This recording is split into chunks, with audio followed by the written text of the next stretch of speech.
back again once more to rock your week. It's Jason and Jolene with the Into Greatness podcast.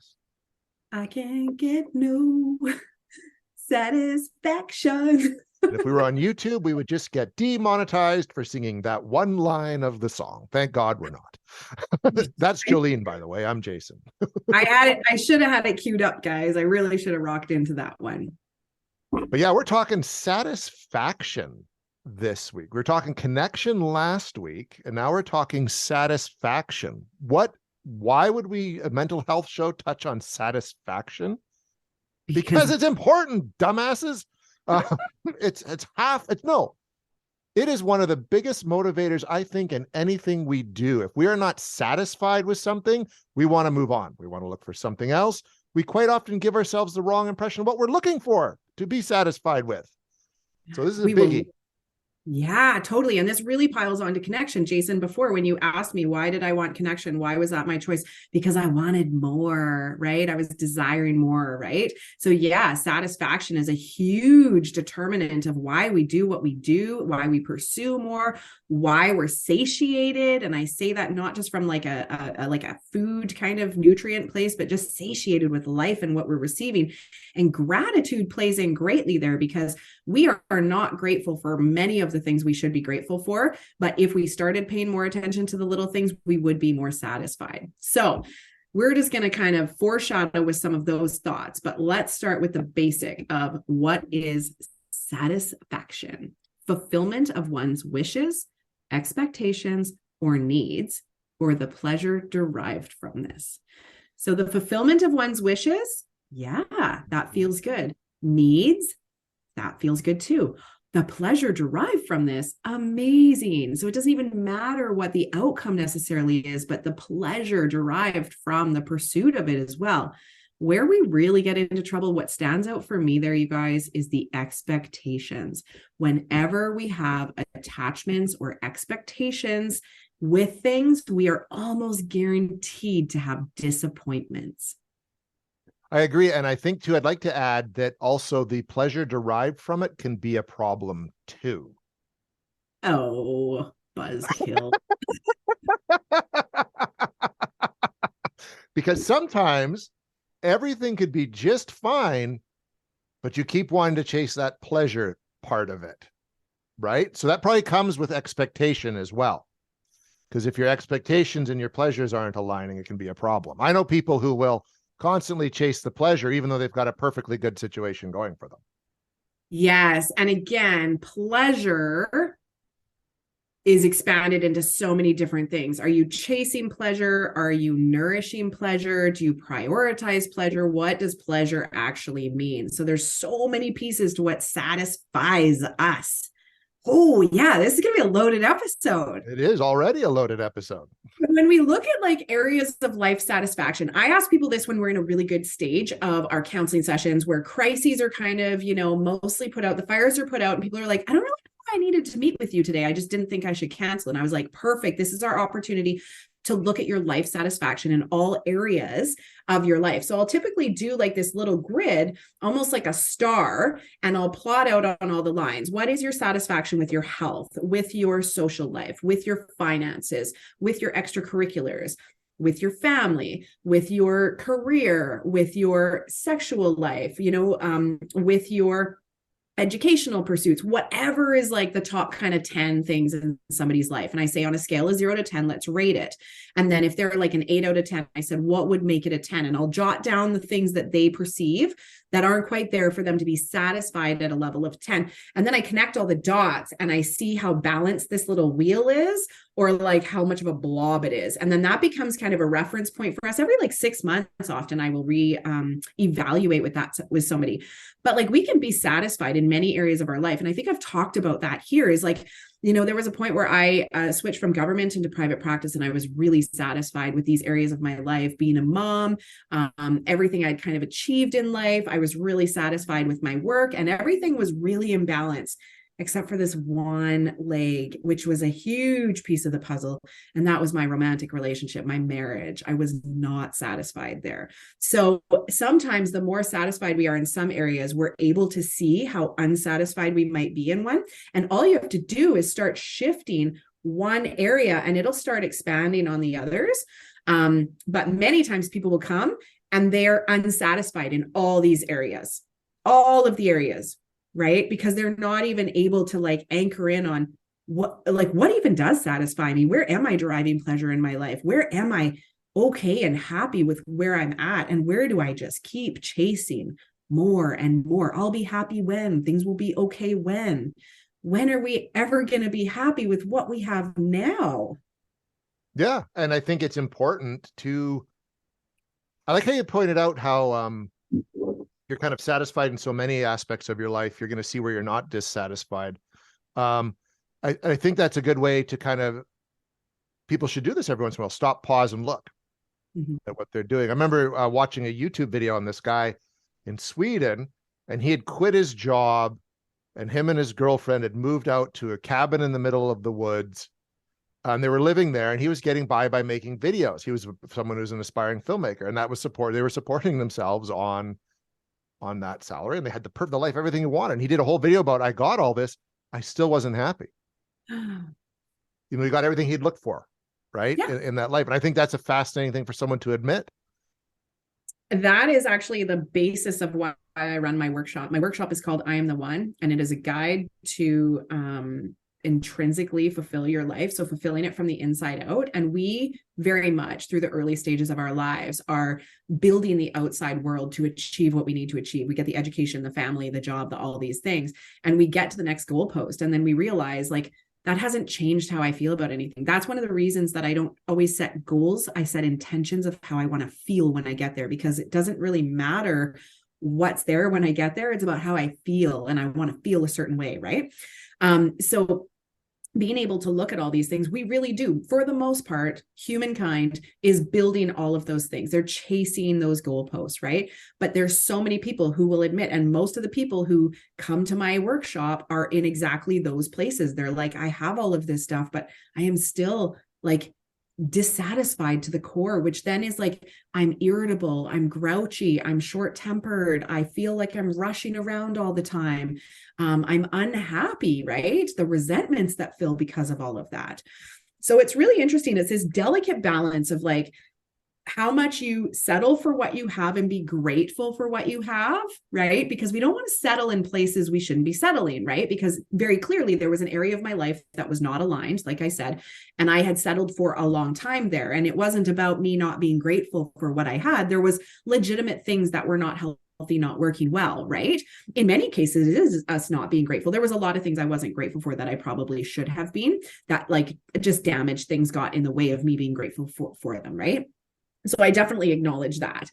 But with that, being able to say, like, at what point do we desire more, right? Because we should be desiring more to gain more satisfaction. And at what point do we stop chasing more and being satisfied with what we have? Does that make sense? No, it totally does. And it's that catch-22 almost puzzle box that each of us has to figure out for ourselves. It's the alignment of everything.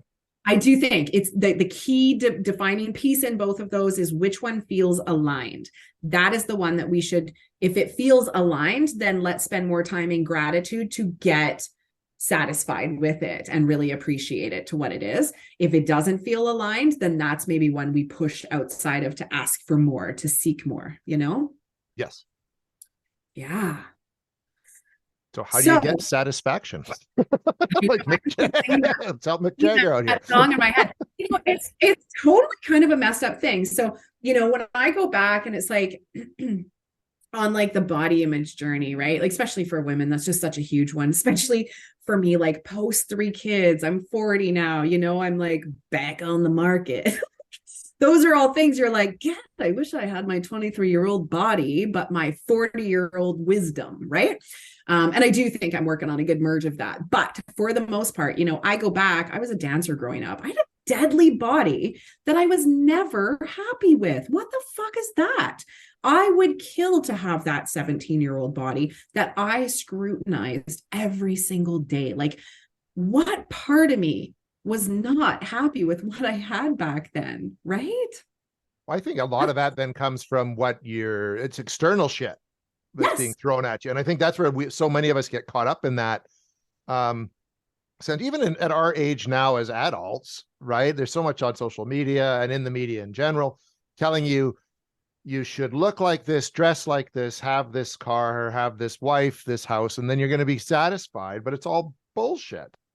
Do you know how many body, and again, I can't speak for men. I can only speak for women here, but I have supported and like done EMDR reprocessing work on so many women, through fertility issues, because again, your body needs to grow a baby. And we've spent years telling it to stay skinny and not grow, not get fat. The biggest part of our body we're self-conscious about, our stomach. We're trying to tell it not to get fat for so many years. Huge problems in your body responding fertility wise, right? So I look back and I'm like, okay, so I was an 82 baby. I grew up in the Kate Moss era, the fucking Kate Moss era. Okay. So my core programming around what a woman's body should look like is Kate Moss. But right now, as a 40-year-old woman, I'm living in a Kim Kardashian world. What the fuck is that? You know how confusing that is to the cells in my body? Well, and you know what? That's interesting because guys have those body issues too, right? Yeah. So the era that I grew up in, because I was a 72 baby, when we all became aware, it would be action heroes, because that's what we watched, were more actually commonly like a Harrison Ford or a Clint Eastwood. So tall, slim. Yeah. But then that changed when the Schwarzeneggers and Stallone showed up. And now you look at like The Rock. No, there's no fucking way at 50, no matter how hard I train and what I eat, I'm ever going to look like Dwayne Johnson. Yeah. And there's no way you can eat like 40-pound French toast on Sunday at midnight with a Terramana shot and look like your cheat day. I'm going to look like Brendan Fraser in The Whale. Like there's just no way around it. But it's funny, that still plays on it. Whereas I'm in pretty good shape, especially when I, like 3 years ago before the pandemic hit and I was like kickboxing and running and all that, I would look more like Harrison Ford would have looked in the Indiana Jones movies, which is achievable.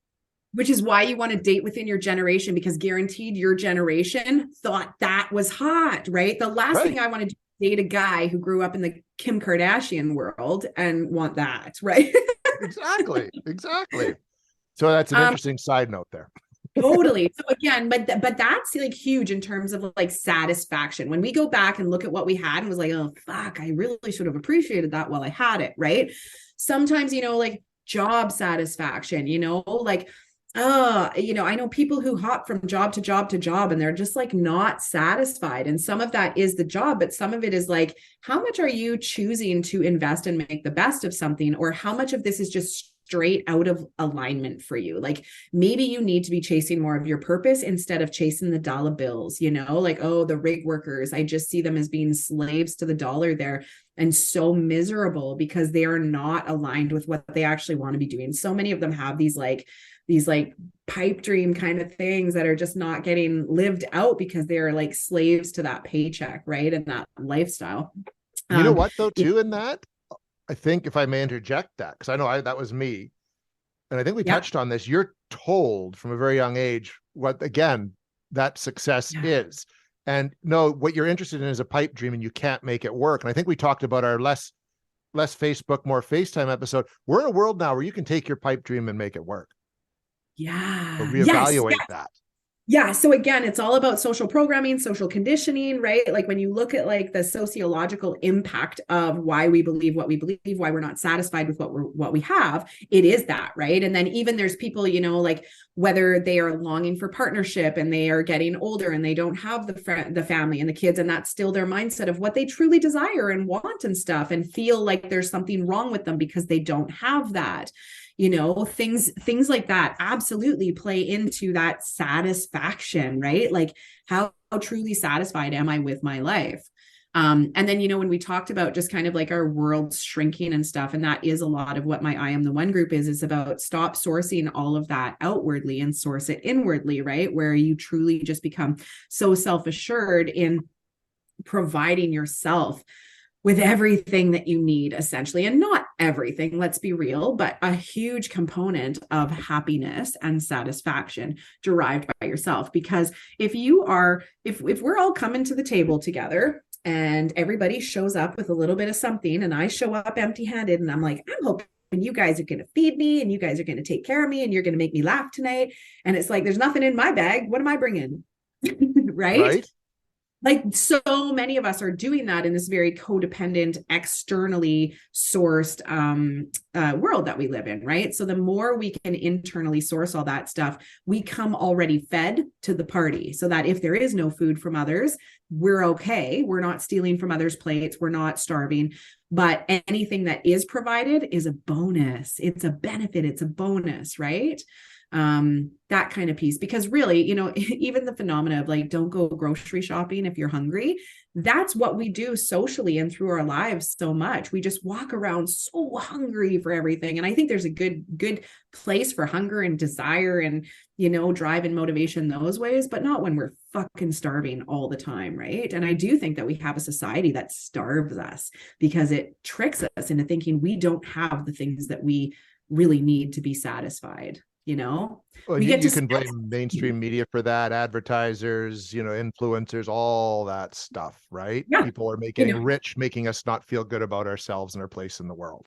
oh my God, the shit, you know, like there's so much like mom shaming stuff out there right now. And I think back, like the only person my mom had to compare herself to was the other moms on the block, or like maybe at school if they saw each other. But for the most part, you were like, oh, Sally up the street made strawberry cupcakes. Like, you know, that was what you had to compare yourself to, and whether you felt like crap for what you made at the bake sale. But now it is like, here are 20 million different things you're not doing with your kids, or you're not doing for yourself, or you're not achieving because of this, you know.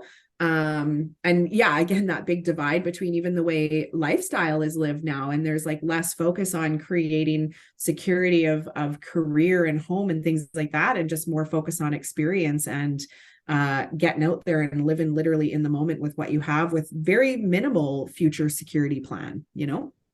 And I think the problem is that everyone, not everyone, I'm generalizing, a lot of people will try to pick.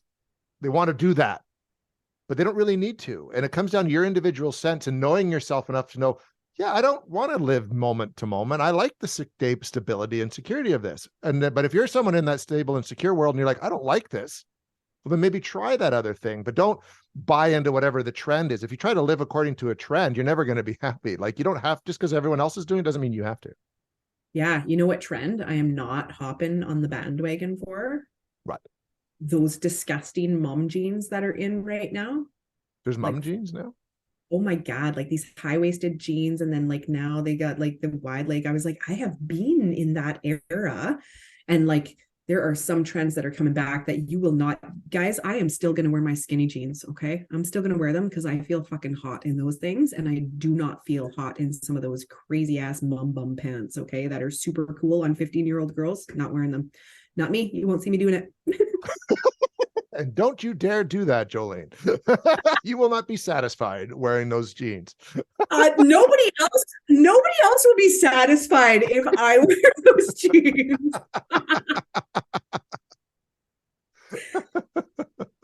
All those things. But you know what? I'm so self-assured that like I really don't care what's popular and what's not. I'm gonna wear the pants I feel best in. Okay. Well, and that I think if there's a big takeaway here with satisfaction is you got to figure out what it is that satisfies you.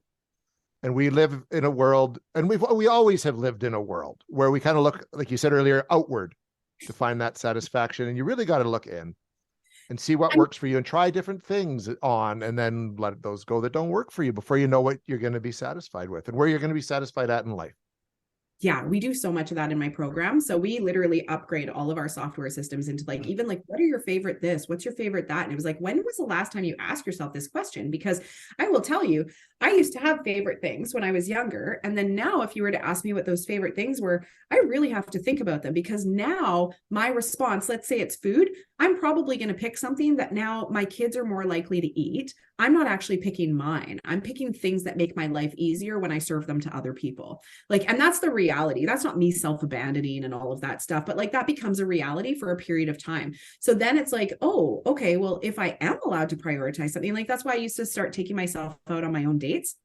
when me and my ex separated and he would have the kids some Friday nights, I would go after work. So I didn't feel lonely and I could like help myself adjust. I really like embrace that time to myself.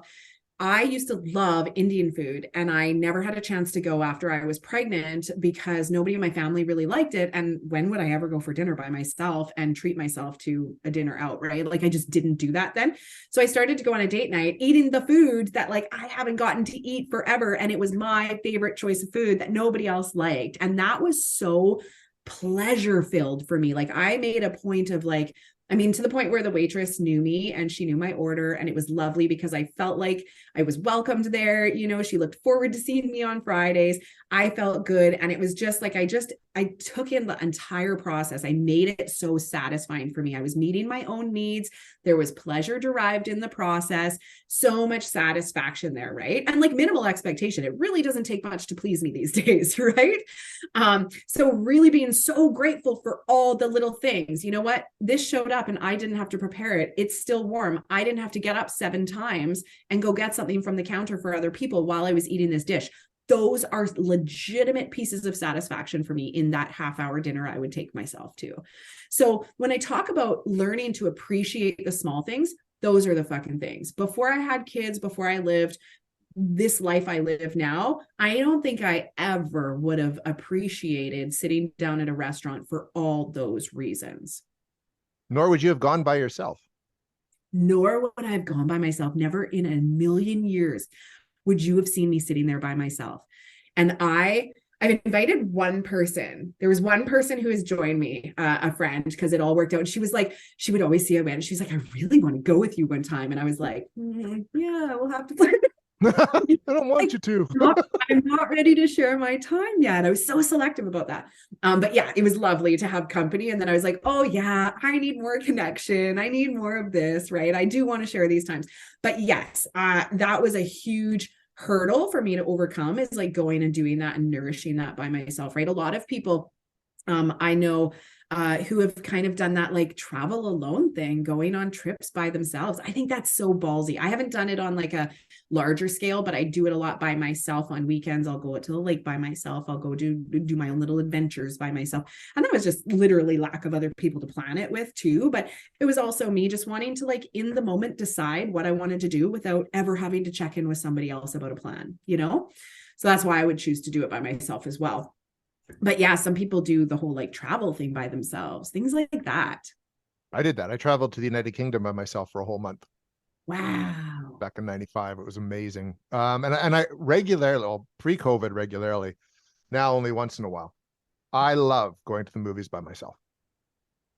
Cool. Because I can go see what I want when I want to see it. There's no need to make any small talk. I can sit wherever I feel like sitting. And it's just, I just find it such a wonderful little solo thing to do. And I did it like pre-getting married, and I did it while I was married. I did it with a kid. And we still do stuff like that as families too, but just, it's like, I want to go watch this movie. No one in my house gives a shit. Yeah. I'm just going to go. Yeah, I love that. I hate going to the movies. The last movie I went to was Avatar, the like original Avatar. That's how long it's been since I went to the movies. That's like 13 years. Yeah, probably. Wow. I don't like like I want to be comfortable. I want to get up and pee and not worry about tripping down a set of stairs. Oh no, and the movie going, and this is off topic, but going to the movies now is a shitty experience. Like it's become just everyone else there ruins it, and they're on their phones and they pack in, and no one respects the process of watching this movie anymore. In my mind, whenever I've gone, it's like I go like to the matinee where I know no one's going to be there, because if I go to the 7:00 show and everyone's there, I don't have a good time. See, I'd really hate it then if it's gone downhill, because I didn't really enjoy it before. That's funny. Yeah, that's just always been something I just never enjoyed doing. And I don't know. Interesting. Okay. So when we look at satisfaction, then there's like other areas of our life, like actually just like close your eyes. Everybody close your eyes. Just listen to that word, satisfaction, and just like see how that feels in your body. Like for me, I start to smile a little bit. I actually get like a little lighter. I kind of sink into my seat a little bit more. I just like my heart space is just forward. Like I just feel very unguarded, very receiving, like in my kind of state, like satisfaction. I just like that So just think about what satisfaction means to you and really connect with that feeling. Okay. Now, just like scan your life and think about the areas of your life that connect with that feeling. And you're going to start to get a sense of like where you have some satisfaction, right? So maybe think of some people, picture their faces right now. Does that sit really well in that space of how you're feeling? Or do you feel resistance to that? Does it really just kind of reject it out of that space? And just allow yourself to kind of scan your life and look at where satisfaction lies. So for you, Jason, what comes up for you as places that align that you're satisfied in right now? I think like in most cases, actually, like, like the family and the work I'm doing, the money I'm making, which is kind of nice considering I'm completely like an entrepreneur. It can always be something that freaks you the fuck out. I know it used to. I spent a lot of time taking the safe bet jobs just because I didn't like the thought of not having a steady paycheck. But it was interesting how I had to get to a place in life where it didn't matter. So yeah, I'd argue. I would say in most aspects of my life, I feel that, which is kind of good. I'd like to be a bit healthier, in terms of like, eating better and a bit more regular exercise regime. Because that's easily the first thing that gets put aside because if the work comes, you do it. Or I've recently injured myself, so I can't do as much exercise as usual. So getting through that, but otherwise pretty good.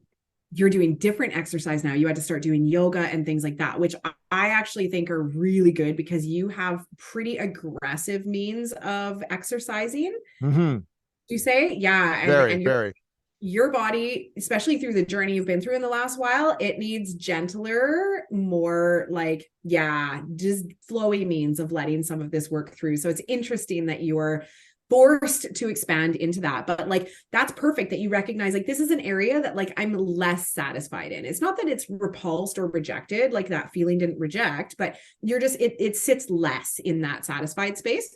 So with that, you can now connect with that feeling of satisfied that you had, that you kind of recalled there, and just keep applying that to your vision of fitness, your vision of nutrition, your vision of exercise. And instead of having a goal weight, a goal muscle mass, a goal flexibility, a goal this, you can be like, I want this part of my life to feel aligned in that satisfaction realm and connect it with the feeling of satisfaction. Yeah. I like that. Yeah. That's now, like Jolene, that's like a manifesting secret, I agree. And because we are on the Zoom still, folks, it's going to kick us off. So I have a pitch to Jolene. Okay. We should do a part 2 next week of satisfaction because there's so much more. Like we got to talk about your exercise doing that and how that comes across. So I'm going to pitch that this is now the end of part 1 of satisfaction. And next week is part 2 of satisfaction. So between now and next week, that is what we want you guys to focus on is satisfaction. And we want you to start looking at where you're dissatisfied, which is typically where resentments are going to come, where impatience is going to come, projection, blame. When we start blaming outwardly, we're not happy with the way things are. That person did that. We are not satisfied. So notice all of those areas. And then again, notice where things just like fit really nicely into that space of like feeling satisfied and what that then nourishes. I'm calmer, I'm more joyful, I have more pleasure. Like I'm like spinning in my seat. It just feels so much better, right? So that's what we want you guys to focus on between now and next week. And yeah, we will part 2. And you know what? We're going to intro that with the actual song next time. So be prepared for that. Yes, we'll be prepared. We will, because we've now thought about it. In advance. So until next week, where we return with more satisfaction. I'm Jason. I'm Jolene.